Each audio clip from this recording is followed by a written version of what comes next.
दूर पहाड़ों के बीच एक गांव था। उस गांव का नाम खाती गांव था। वहां के लोग बहुत ही सीधे और सरल थे। गांव के लोगों का जीवन खेती पर निर्भर था। उसी गांव में मोहन नाम का एक गरीब किसान रहता था।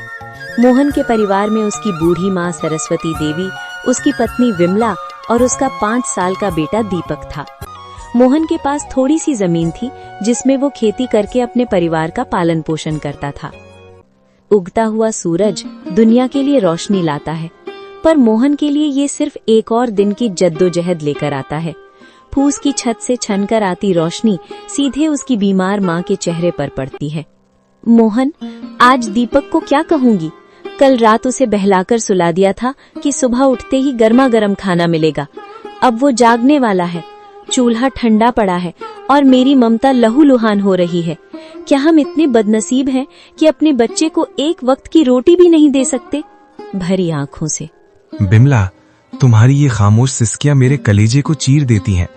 मैं किसान हूँ, धरती का सीना चीरकर अनाज पैदा करना मेरा काम है, पर आज किस्मत ने मेरा ही सीना चाक कर दिया है।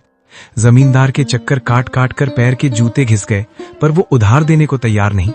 पर हार नहीं मानूंगा, आज फिर जाऊंगा। शायद खुदा को मेरी मेहनत पर नहीं तो इस मासूम दीपक की भूख पर तरस आ जाए। सरस्वती देवी अंदर से खांसते हुए, बेटा मोहन, पास आ। देख, मेरा अंत समय करीब है, पर मुझे अपनी मौत का डर नहीं है। मुझे डर है कि कहीं मेरी गरीबी तेरे जमीर को न खा जाए। बेटा, भूख बहुत बड़ी चीज है, बड़े बड़ों का ईमान डिगा देती है। पर तू वादा कर, चाहे पेट पीठ से सट जाए, पर कभी किसी का बुरा नहीं करेगा। भगवान की लाठी बेआवाज होती है, पर चोट गहरी करती है। माँ, आपके संस्कार ही मेरी पूंजी है। मैं खाली हाथ लौट सकता हूँ, पर कलंकित हाथ लेकर इस घर में कदम नहीं रखूंगा। मोहन जमींदार के घर चला जाता है। नंगे पांव, फटी हुई कमीज और आंखों में उम्मीद की आखिरी चमक लिए मोहन जमींदार की हवेली के बाहर खड़ा है। सूरज की तपिश उतनी नहीं चुभ रही थी जितनी पेट की भूख और घर में बीमार माँ की कराह चुभ रही थी।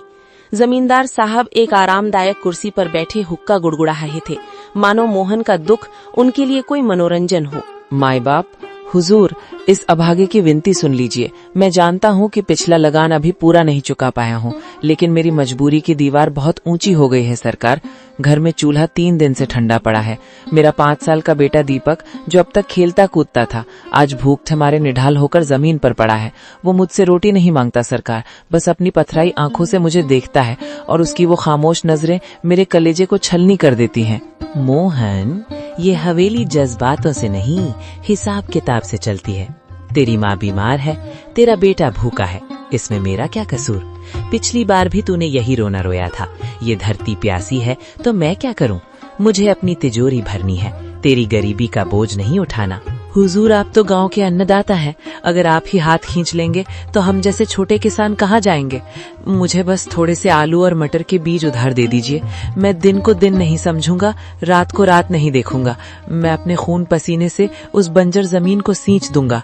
मैं वादा करता हूँ सरकार, फसल कटते ही सबसे पहले आपका कर्ज चुकाऊंगा। मेरी माँ घुट घुट कर मर रही है, उसे दवा चाहिए। हुजूर, एक बाप होने के नाते मुझ पर तरस खाइए। क्या एक गरीब के बच्चे को जीने का हक नहीं है?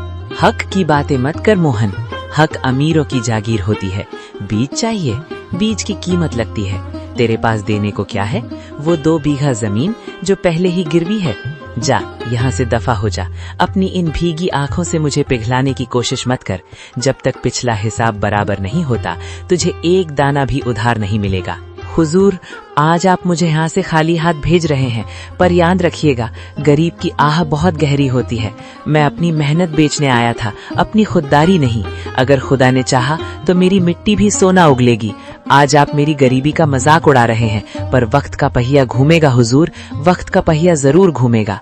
मोहन अपनी फटी हुई आंखों में आंसू लिए भारी कदमों से हवेली की सीढ़ियां उतर गया।